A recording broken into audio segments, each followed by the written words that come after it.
오늘 주제는 이제 그리스도의 심판석입니다. 네, 많이 들어보셨고, 네, 이제 되새기는 시간이 될 것 같은데요. 이 그리스도의 심판석은 이제 말 그대로 이제 심판석인데 시상대의 그런 의미도 많이 지닙니다. 왜냐하면은 보상과 손실에 관해서 다루기 때문에 그렇습니다. 여기서는 그리스도의 죄에 대해서는 다루지 않고 그보다는 보상과 손실에 초점을 맞춘다고 보시면 됩니다. 네, 주님께서 우리한테는 우리 그리스도인들한테는 많은 것을 주셨습니다. 고린도전서 4장 7절에서는 이제 이런 고백이 되는 거죠. 너희가 가진 것 중에 받지 않은 것이 무엇이냐. 그래서 하나님께서는 정말 많은 것을 주셨죠. 햇빛, 물, 공기 이런 것도 우리 자연 환경도 받았고 부모, 자녀, 이웃 이런 것도 다 받은 겁니다. 그리고 시간과 돈과 재능도 주셨죠. 이런 것들을 우리가 어떻게 사는 동안 사용하였는지를 결산하는 자리가 오고 그것을 설명하고 보고해야 하는데 이 자리가 바로 그리스도의 심판석이라는 것이죠. 우리가 받은 것 중에는 구원도 받은 것이고 믿음도 받은 것이죠. 영적인 것들도 다 받은 것입니다. 네, 은혜 같은 경우는 이제 발견하는 것이 되겠죠. 이것을 이제 예수님께서 비유로 말씀하신 적이 있는데요. 누가복음 19장 12절부터 27절까지 해서 이것들을 아주 잘 보여주고 있기 때문에 한번 말씀을 찾아보겠습니다. 누가복음 19장 12절. 네, 누가복음 19장 12절로 가겠습니다. 네, 여기서는 이제 간단히 말씀을 드리면은 귀족이 등장을 하고요. 종이 10명이 나옵니다. 그리고 통치를 거부하는 시민들이 또 등장을 하고요. 네, 이래서 무언가가 벌어집니다. 이 귀족은 왕국을 받아서 오겠다고 하고 떠납니다. 그리고 나중에 돌아오죠. 돌아오는데 그때 종들이 평가받는 장면이 나오는데 마치 이것이 이제 그리스도의 심판석을 그리고 있는 것 같죠. 우리가 봐도 딱 알 수 있도록 예수님께서 말씀을 해주셨다는 것입니다. 읽어보겠습니다. 12절. 그러므로 그분께서 이같이 말씀하셨느니라. 어떤 귀족인 남자 한 명이 예수 그리스도죠. 자신을 위해 왕국을 받아서 돌아오기 위하여 먼 나라로 갔느니라. 그리하여 그는 자신의 종 10명을 불러서 그들에게 10파운드를 넘겨주었고 그들에게 말하기를 내가 올 때까지 장사하라 하였느니라. 그러나 그의 시민들은 그를 증오하였고 시민들은 증오하였습니다. 이 귀족을. 그가 간 뒤에 전원을 보내며 말하기를 이 사람이 우리를 통치하는 것을 우리는 원하지 아니한다 하였느니라. 예수님의 통치를 원하지 않는 사람들인 것이죠. 이후에 이러한 일이 있었으니 그가 왕국을 받아서 되돌아온 그때 그는 자신이 돈을 주었던 이 종들로 하여금 자신에게 불려올 것을 명령하였으니 교역으로 각인이 얼마나 많이 벌었는지 친히 알고자 하려 함이라. 그때 첫 번째 사람이 와서 말하기를 주여 당신의 파운드로 10파운드를 벌었나이다 하였느니라. 그러자 그가 그에게 말하기를 잘하였도다 너 선한 종아 네가 매우 작은 것에 신실하였으므로 너는 10개의 도시들을 다스릴 권위를 가지라 하였느니라. 여기서 보상은요 권위로 나타나고 있습니다. 권위를 받는다는 것인데 도시들을 다스릴 권위를 받는다는 것이죠. 이것은 우리가 같죠. 그리스도의 심판석에서 보상으로 받을 것과 같죠. 그리고 매우 작은 것에 신실을 하였다고 했습니다. 신실이라는 것은 충직하였다는 말로도 표현을 할 수가 있겠죠. 충성되게, 페이스가 풀하게 이런 작은 것에 이렇게 충직하였을 때 주님 기억하신다는 겁니다. 그리고 이어서 두 번째 사람이 와서 말하기를 주여 당신의 파운드로 5파운드를 벌었나이다 하였느니라. 그러자 그가 그에게도 이와 같이 말하였으니 너도 5개의 도시를 다스리라 하였느니라. 그리고 또 다른 이가 와서 이같이 말하였느니라. 주여 보소서 당신의 파운드가 여기 있나이다. 제가 그것을 작은 수건 속에 놓아둔 채 간직해 왔나이다. 작은 수건 속에 간직해 왔대요. 예, 이거는 자기가 되게 잘한 거라고 생각하는 느낌이죠. 뭔가 소중한 것을 감싸는 듯한. 이는 제가 당신을 두려워하였기 때문이니 당신은 엄한 사람이기 때문이니이다. 당신께서는 자신이 놓아두지 아니한 것을 취해 가시고 자신이 뿌리지 아니한 것을 거두시나이다. 이것은 이 귀족에 대한 평가를 이제 하고 있는 거죠. 어떻게 알고 있다라는 그런 거잖아요. 그러자 그가 그에게 이같이 말하였느니라. 너 사악한 종아, 너 자신의 입에서 나온 것으로 내가 너를 판단하겠노라. 예수님께서 이렇게 판단하실 때에 그 사람의 입에서 나온 것으로 판단하시겠다고 합니다. 예수님은 우리가 말할 때 물론 우리의 말을 요약할 수도 있겠습니다만 성경에 보면은 그대로 말씀을 하세요. 표현을 그대로 가져가시는 거죠. 직접 인용을 하신다는 거죠. 너 자신의 입에서 나온 것으로 내가 너를 판단하겠노라. 네가 알기에 자, 이 종이 이렇게 알고 있다는 거죠. 나는 내가 놓아두지 아니한 것을 취해가고 내가 뿌리지 아니하는 것을 거두는 엄한 사람이었도다. 네가 나를 이렇게 알고 있느냐라고 하는 겁니다. 우리가 예수님을 어떤 방식으로 정확하게 알고 있느냐가 이렇게 중요합니다. 이거를 잘못 알고 있을 때에는 잘못 행하게 된다는 것입니다. 그리고 마치 자기가 잘한 것처럼 수건에 쌓아놨죠. 그렇다면 어찌 너는 내가 올 때 내가 이자와 함께 나의 소유를 요구하도록 나의 돈을 은행에 두지 아니하였느냐. 그리고 그가 곁에 서 있던 자들에게 이같이 말하였느니라. 그 파운드를 그에게서 빼앗고 손실이죠. 10파운드를 가진 자에게 그것을 주라. 이에 그들이 그에게 말하기를 주여 그에게는 10파운드가 있나이다 하였느니라.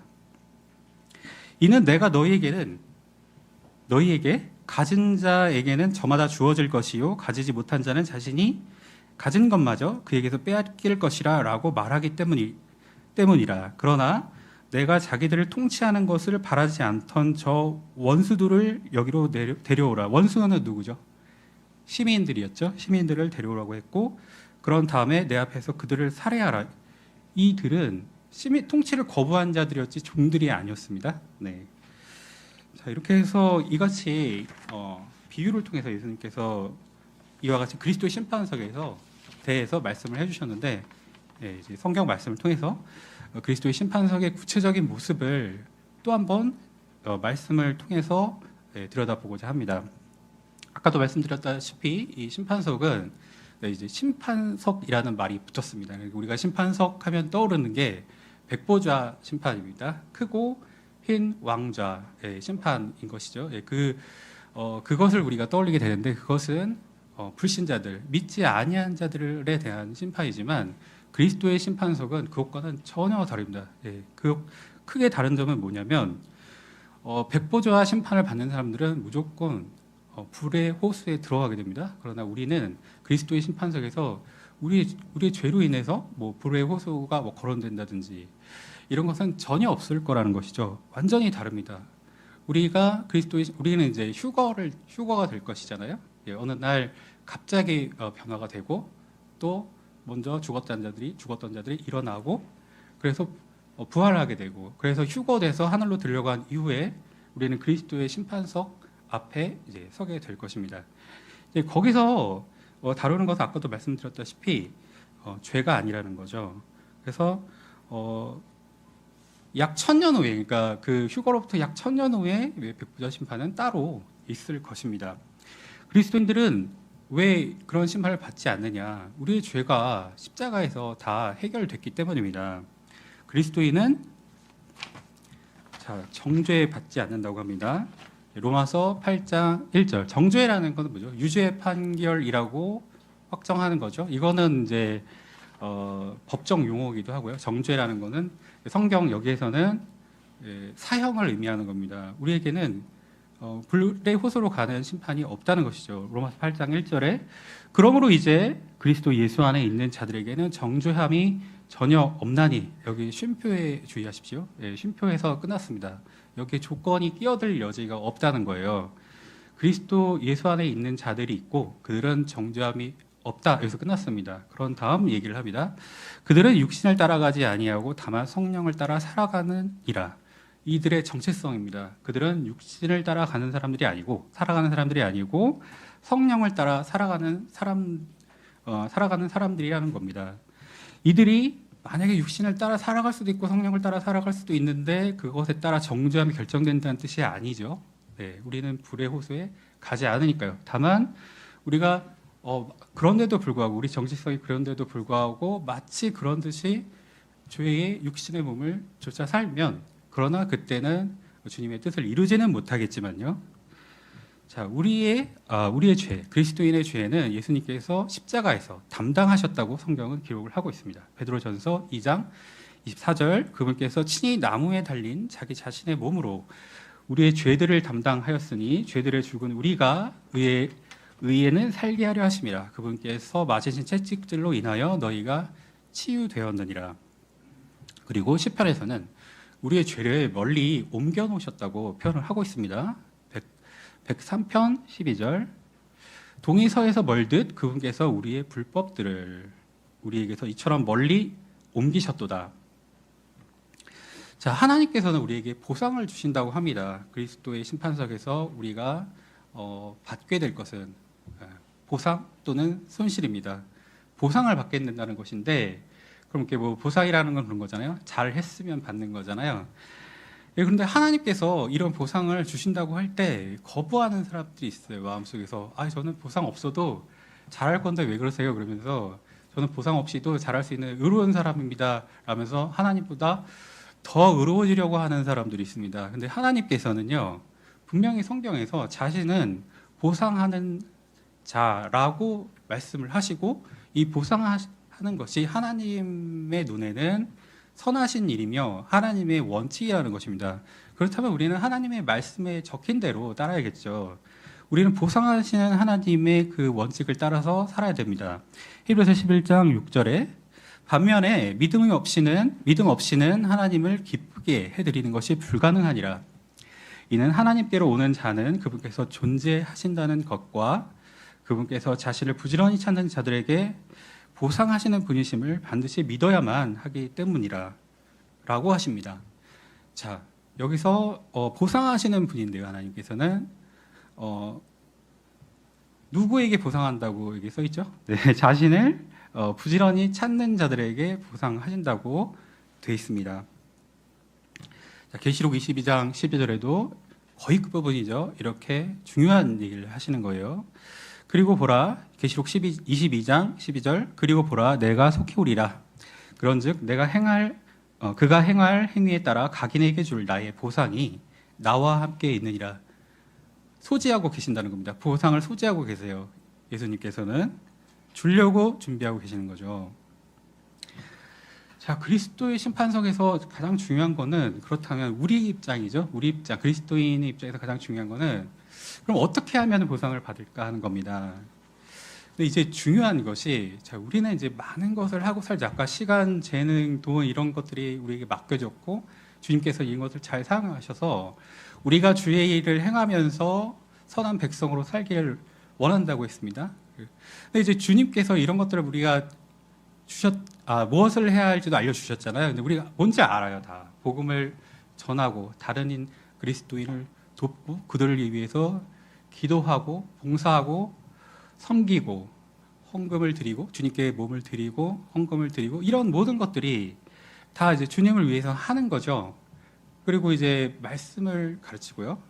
우리가 잘 압니다. 주님의 명령들이 뭐가 있는지 잘 아는데 중요한 것은요. 이 행위가 그러니까 아까 또 봤듯이 이제 비유에서도 봤듯이 아까 누가복음 비유에서도 봤듯이 그냥 잘 쌓아놓으면 이게 소중한 건 줄 알고 잘못된 방법으로 할 수가 있다는 것입니다. 그런데 우리가 어떤 행위를 할 때는 그것을 평가받는 기준은요. 그 행위를 얼마나 많이 했느냐는 아닙니다. 당연하게도 예수님께서 보실 때는 그것의 선택과 동기를 보신다는 거예요. 이걸 왜 했나? 예를 들어서 자기가 청소를 열심히 하고 설거지도 하고 교회에서 봉사도 하고 섬겼어요. 근데 이게 자기 과실을 위해서 만약에 했다. 또는 어떤 것을 내가 이기심을 위해서 했다. 나를 위한 그런 목적에서 했다든지, 자기를 돋보이려고 아까 자기 과시를 위해서 했다든지, 이런 게 있을 수가 있을 거예요. 그런 거는 아무리 많이 쌓아놔도 다 타버린다는 겁니다. 그래서 그걸 전혀 인정받지 않고 무가치한 것으로, 예수님의 눈에서는 무가치한 것으로 여겨진다는 것이죠. 그 일이요. 그렇다고 보면은 우리가 행동하는 것, 우리가 뭔가 나는 이런 걸 했어, 이러한 것들을 했어라고 할 때 굉장히 그것이 우리의 마음속의 생각과 연결되어 있다는 겁니다. 하나님께서는 생각을 굉장히 중요시하세요. 루시퍼가 하나님의 말씀에 가장 근접해 있던 루시퍼라는 자가 그룹이 된 것 자체의 정체성을 떠나서 마귀가 됐을 때, 그 전에 있었던 거는 마음속에 있던 어떤 생각 때문이었어요. 그것은 내가 높은 곳에 가서, 옆면으로 가서 지극히 높으신 분과 비기겠다라고 하는 마음속의 생각이었습니다. 사실 우리의 눈에서 볼 때는 아무것도 안 했어요. 마귀는 그때만 해도 아무것도 안 하는데, 우리 눈에 볼 때는. 근데 하나님께서는 마음의 생각에 어떤 동기와 목적을 갖고 있는지만 보고도 마귀를 심판하셨습니다.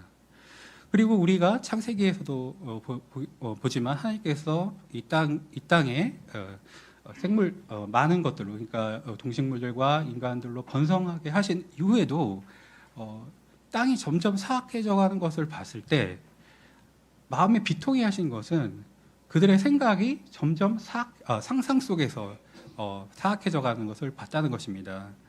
우리의 마음의 동기와 생각이 행위와 연결되어 있고, 하나님께서는 어떤 우리의 행위를 보실 때에 그냥 행위를 보시는 게 아니라 반드시 그 동기를 보신다는 것입니다. 이거를 왜 했을까라고 하는 것이죠.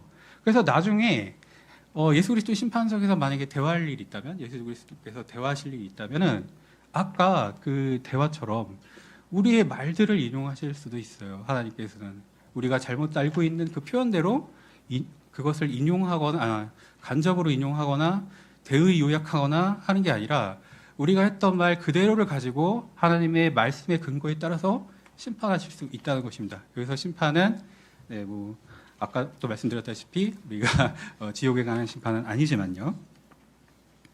자, 그리스도 심판의 시기와 대상에서 우리가 알아봤고요. 또 이제 하나님께서 보상하시는 분이라는 것도 알아봤습니다. 자, 그리고 평가 기준에서 조금만 더 해보겠습니다. 자, 우리가 또 이제 보시죠. 네, 우리가 주님을 위해서 겪은 고난이 있다고 하죠. 네, 그 고난을 인내로 잘 이겨냈는지도 평가하실 수가 있고요. 대가를 바라지 않고 다른 그리스도인을 도왔는지, 그리고 이제 무슨 일을 하든지 죽게 하듯 했는지도 보실 거라는 겁니다. 자, 이거는 뭐냐면요. 우리가 이제 교회 안에서 일어나는 일만 하나님께서 평가하시는 것은 아닙니다. 우리가 그리스도인들이 사는 공간에서 실제적으로 시간은 사실은 바깥, 그러니까 세상에서 많이 살고 있죠. 그 직장을 다니고요, 일을 하고 자신의 일을 하고 그래서 돈을 벌고 하면서 세상 사람들과 많은 만남, 접촉이 있습니다. 근데 그것도 보신다는 거예요. 이게 굉장히 중요하지 않을까요? 우리는 이제 나 성경 많이 읽고 나 많이 섬겼고 그리고 나 헌금도 많이 했어, 뭐 이런 것들로 이제 자신이 지금부터 주님이 이렇게 평가하실 거야, 이것만 생각하고 계시다면 주님이 평가하고 계신 거 다른 것도 측면을 보시라는 겁니다. 뭐냐면 자신이 직장에 있을 때도 믿지 않는 사람과 무슨 시덥지 않은 대화를 했을 때도 죽게 하듯 했는지를 보신다는 겁니다. 우리가 이걸 하기 굉장히 어렵다고 생각할지도 모르겠습니다. 자기가 모시고 있는 상사, 사장님, 까다로운 주인에게도 우리는 충직하게 해야 할 것을 명령받았죠. 주님의 명령대로 행하는 것이 주님께서 맡기시는 일을 잘하는 것인데, 그것을 어떻게 해야 된다고 표현을 하고 있냐면요, 골로새서 3장 23절에 그리고 너희가 무엇을 하든지 그것을 주께 하듯 성심껏 행하고 사람들에게 하듯 하지 말라라고 하신다는 거예요. 우리가 이제 자기가 무슨 맡은 일이 있어요. 회사에서 뭐 자기가 일하는 뭐 공장이 있다든지 연구소가 있다든지, 그래서 자기가 맡은 일이 있는데 대충 해야겠다라는 생각이 들었어요, 어느 날. 그럼 어떻게 될까요? 주님께로 자신의 주님의 건전한 마음으로 생각으로 우리가 주님께로 가져가서 그 생각을 잘 살펴봐야 됩니다. 왜냐하면 주님께서는 성심껏 행하고 그 일을 죽게 하듯 하라고 말씀하셨기 때문이죠. 그래서 우리가 정말 엄중한 말씀이구나라는 것을 다시 한번 되새겨볼 수 있을 것 같습니다. 자, 우리의 동기가 반드시 그날에는 밝혀진다는 거예요. 감춰진 것이 있을 수도 있어요. 우리 동기가. 우리는 남들이 뭘 할 때 알 수가 없죠. 저 형제가 저거를 왜 하는 걸까? 정말로 주님을 위해서 하는 걸까? 아니면은 자기 만족 때문에 하는 걸까? 본인이 모를 때도 있을지도 모르겠습니다. 그런데 그런 것들, 그 동기가 그 어느 날에 그리스도의 심판석에서 그것들이 다 밝히 드러난다는 것입니다. 감춰져 있는 것들이 많을 거예요. 지금은 잘 모르죠, 우리가. 근데 그거를 얘기를 안 하니까 모를 수 있잖아요. 근데 주님께서는 그것들을 판단하신다는 겁니다. 고린도전서 4장 5절에 그러므로 그때가 되기 전 곧 주께서 오실 때까지는 아무것도 판단하지 말라. 그분께서는 어둠에 감추어진 일들을 빛으로 가져오시기도 하실 것이며 마음들 속의 의도를 명백하게 나타내기도 하실 것이라. 그런 다음에야 비로소 모든 사람이 저마다 하나님으로부터 칭찬을 받을 것이라. 이거는 아니죠. 네, 그리스도의 심판석을 묘사하는 장면을 조금 더 자세히 한번 들여다보겠습니다. 고린도전서 3장 11절 성경을 펴서 한번 찾아보겠습니다.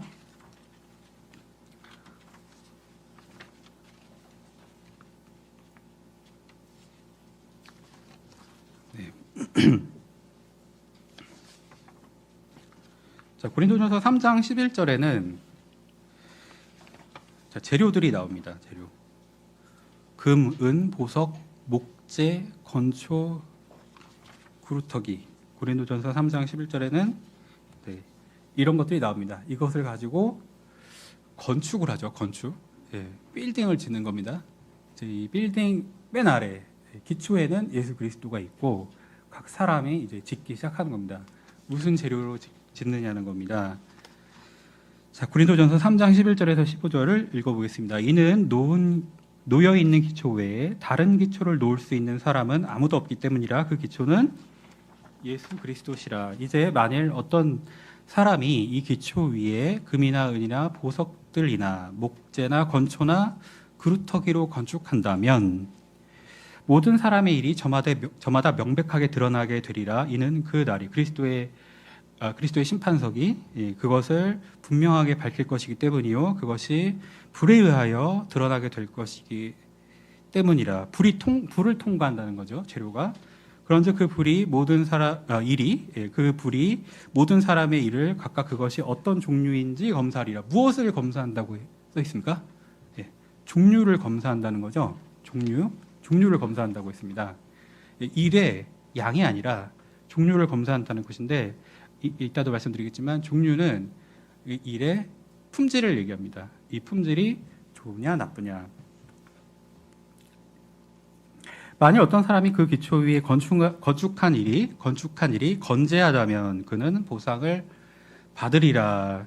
그러나 만일 어떤 사람의 일이 불타게 되면, 자, 이 재료로 지은 것들이 불타잖아요. 그러면 그는 손실을 겪게 되리라. 그러나 자기 자신은 구원을 받으리라. 그럼에도 마치 불에 의하여 받은 것 같으리라. 그리고 오해하는 사람들이 있는데요. 지금 이렇게 막 불에 의하여 받았다 그러니까 구원을 잃어버린다 이렇게 하는 사람이 있는데, 자세히 읽어보면 자기 자신은 구원을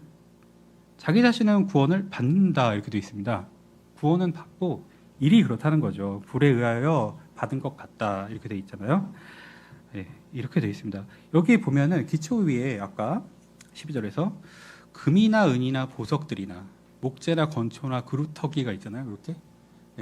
여기서 잘 타는 것들이 있습니다. 그루터기, 목재, 건초 이런 거 잘 타죠. 이쪽이 더 잘 타죠. 금이나 은이나 보석들, 영원한 것들을 나타내는 이런 개념들은 잘 타지 않습니다. 불에 잘 탈 일을 할 것인가, 타지 않을 일을 할 것인가가 나온다는 겁니다. 지금 보시면은 어떻게 보면은 이게 순서도 잘 안 타는 거로부터 잘 타는 순서로 돼 있죠.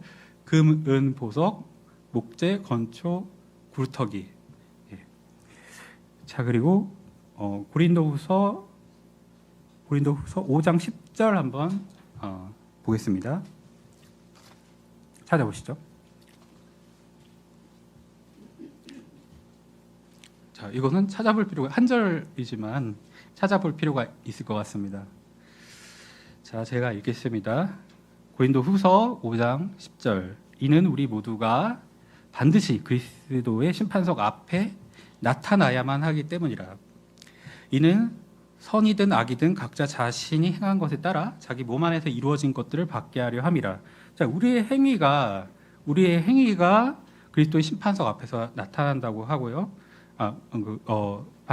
이루어진 것들을 받게 된다고 하고요. 우리가 열외가 없이 우리 모두가 심판석 앞에 나타난다고 합니다. 우리는 모두 다 한 명도 빠짐없이 이 심판석 앞에 서야 하고 보고를 해야 합니다. 설명을 해야 하고요.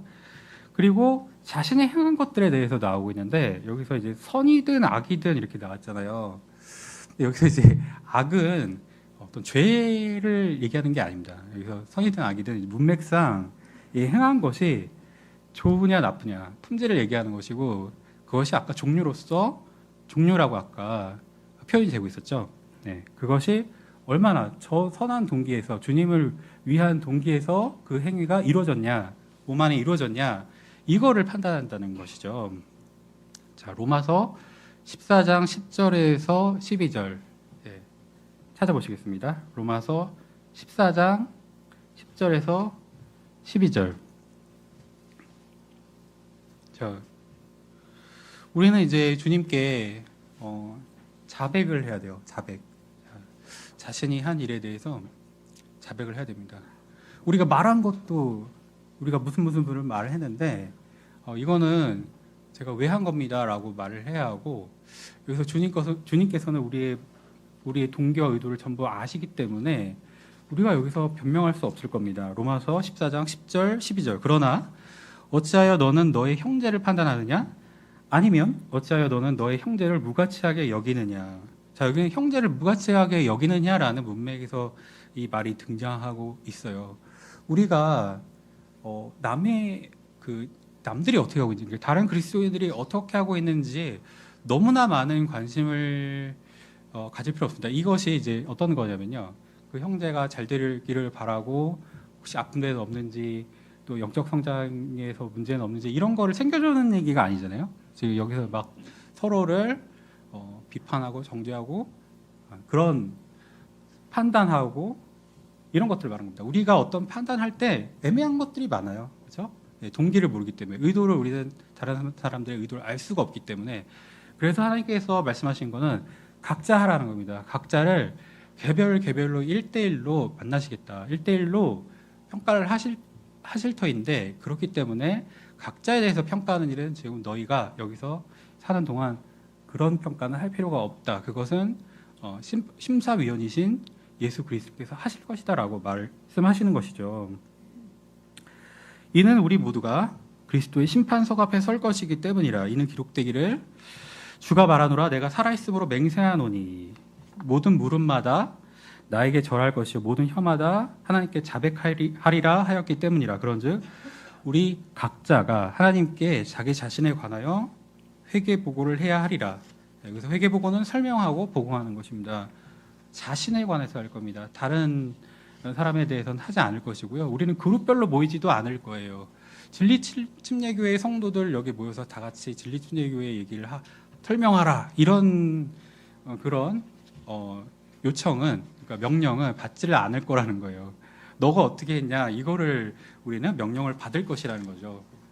자, 이렇게 우리는 보상을 받으면 좋겠지만 걱정이 됩니다. 나는 하나도 못 받는 거 아닐까? 내가 한 일은 내 몸 안에 이루어진 일은 다 타버리는 것 아니야? 라고 이제 생각을 할 수가 있죠.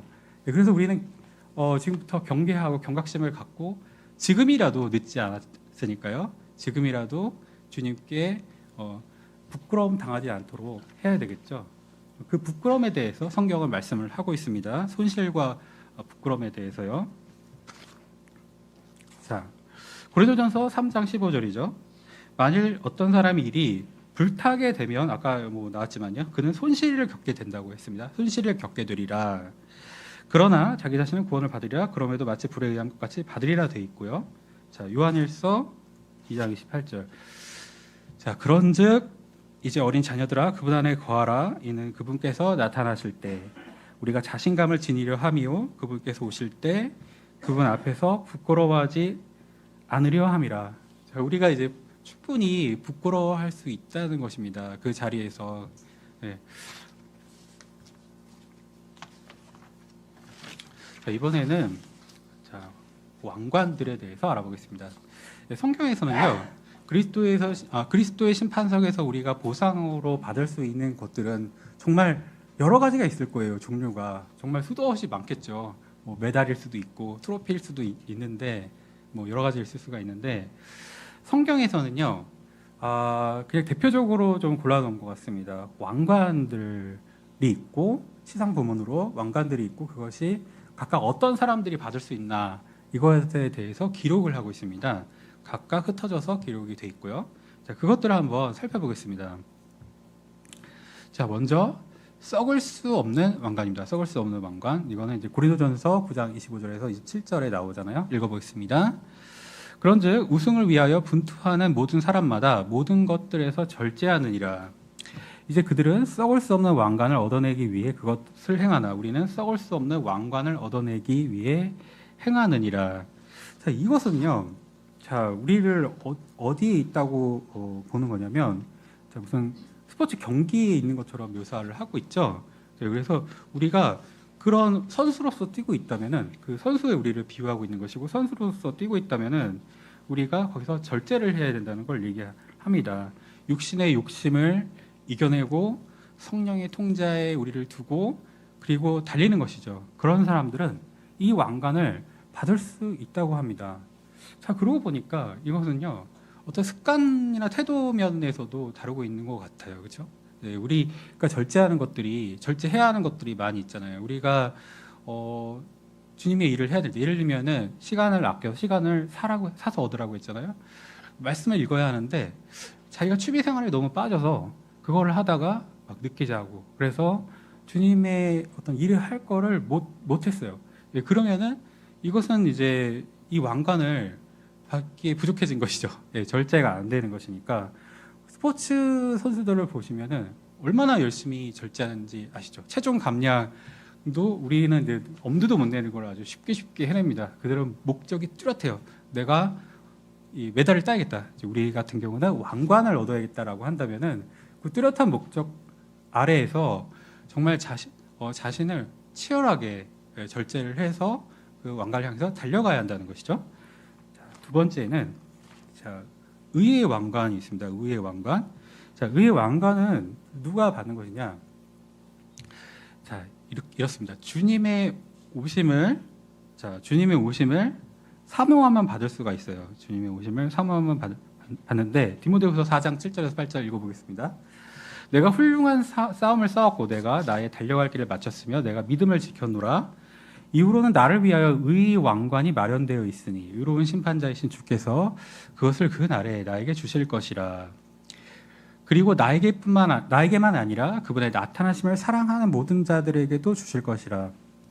그래서 이런 경향들이 있다고 합니다. 사람들이 아까 이제 나는 진짜 손실만 받으면 어떡하지? 보상은 하나도 없는 거 아닌가라고 생각하는 사람들이 그래서 이거는 받을 수 있지 않나? 이런 생각을 한다는 거예요. 나도 주님 나타나시면 기다리는데 이러면서 그렇게 생각을 한다는 것이죠. 그런데 이게 좀 자세히 이 주님의 조건을 아까도 주님께서 자신이 어떤 분이고 어떤 방침을 갖고 있는 것을 너가 그렇게 알고 있느냐라고 주님께서 되물으셨잖아요. 그 종에게, 악한 종에게.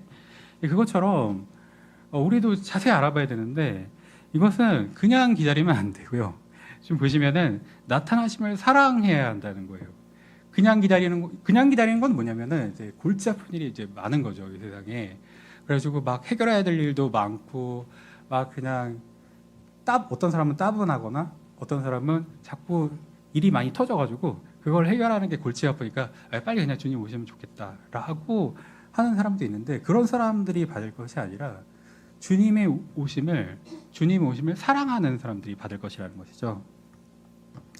자, 생명의 왕관이 있습니다. 자, 생명의 왕관은 이제 순교자들한테 주는 왕관이라고들도 합니다. 왜냐하면 이렇게 써 있기 때문이죠. 야고보서 1장 12절 시험을 견디는 사람은 복되도다. 이는 그가 시련을 받은 후에 주께서 그분을 사랑하는 자들에게 약속하신 생명의 왕관을 그가 받을 것이기 때문이라. 그리고 이제 죽기까지 신실하라. 죽기까지 우리가 이제 주님을 섬기는 그런 개념에서 이게 나오는데, 자, 그렇지만 우리가 꼭 죽어야지만 받는 것은 아니라고 합니다. 네, 그 죽기까지라고 성경은 표현을 하고 있으니까요. 자, 영광의 왕관. 자, 베드로전서 5장 2절에서 4절. 이 영광의 왕관은 자, 누가 받을까요? 양무리를 잘 돌보는 사람들이 받습니다. 양무리는 목자가 돌보죠. 그래서 교회로 치면 목사가 되잖아요. 감독, 목사가 되잖아요. 베드로전서 5장 2절에서 4절 너희 가운데 있는 하나님의 양무리를 먹이면서 그들을 감독하되 억지로 하지 말고 오직 자원하여 하며 더러운 이익을 위하여 하지 말고 오직 준비된 생각으로 하라. 일단 목사가 됐다면 그러니까 목자 역할을 하고 있다면요, 교회에서 일단 후보예요. 그러니까 이거를 받을 수 있을지 없을지 일단 후보 중에 한 명으로 꼽힌 겁니다. 그런데 조건이 있습니다. 하나님의 말씀에 조건이 있죠.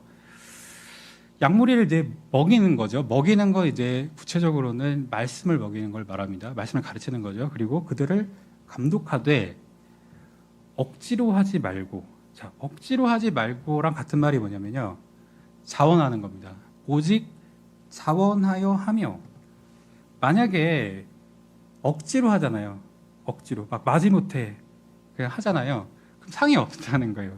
상이 없고 자기가 정말로 주님의 백성에게 이렇게 서로를 세워주기 위해서 영적으로 성장을 시켜야겠다. 그래서 좋은 꼴로 백주의 양떼들을 먹여야겠다라고 생각한다면은 받을 거라는 거예요. 그런데 자원하는 마음이 없어요. 그럼 없다는 거죠. 그리고 더러운 이익을 위하여 하지 말고, 뭐 쉽게 말하면 뭐 돈이죠. 돈을 막 벌려고 하지 말고 오직 준비된 생각으로 하라는 겁니다. 자, 그런데 이게 자, 양무리를 먹이는 일이라고 하면은 자, 뭐 이거는 꼭 교리적으로 말씀드리는 건 아니고 그럴 수도 있지 않을까라고 생각하는 건데, 목사만 아니라 자신이 양무리를 돌봤다면 후보가 되지 않나 이런 생각도 듭니다. 예를 들면은 부모는 반드시 아이들한테 성경을 가르쳐야 하죠. 반드시 가르쳐야 하는데 역시 양무리죠. 그리고 중고등부, 초등부, 어린이들 또 청년들을 가르치는 선생님 또 후보가 되겠죠.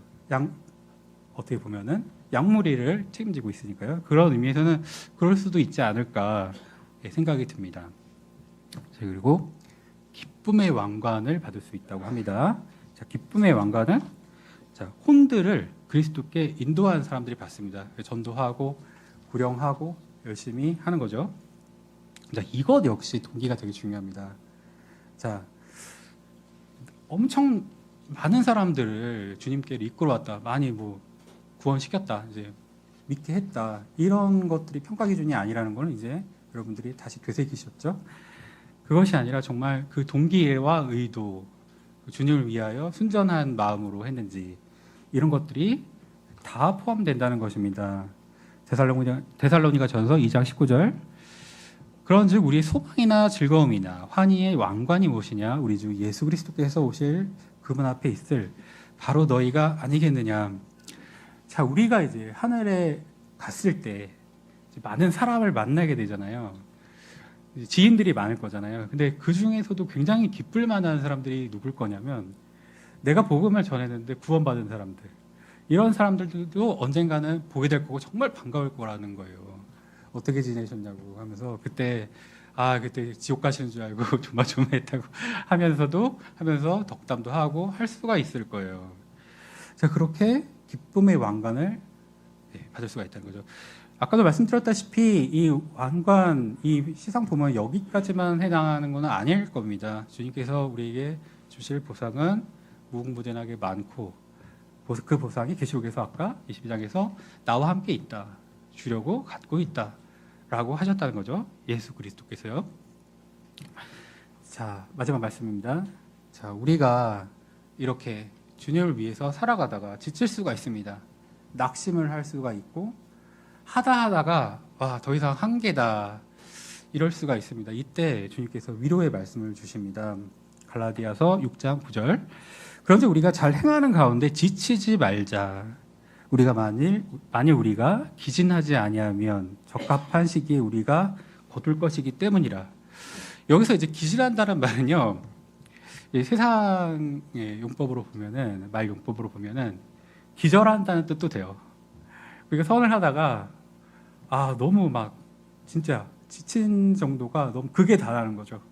내가 지금 주님을 위해서 내 힘을 다해서 온 마음을 다하고 힘을 다해서 주님을 섬기고 그 일을 했는데 내가 더 이상 계속할 수가 있을까?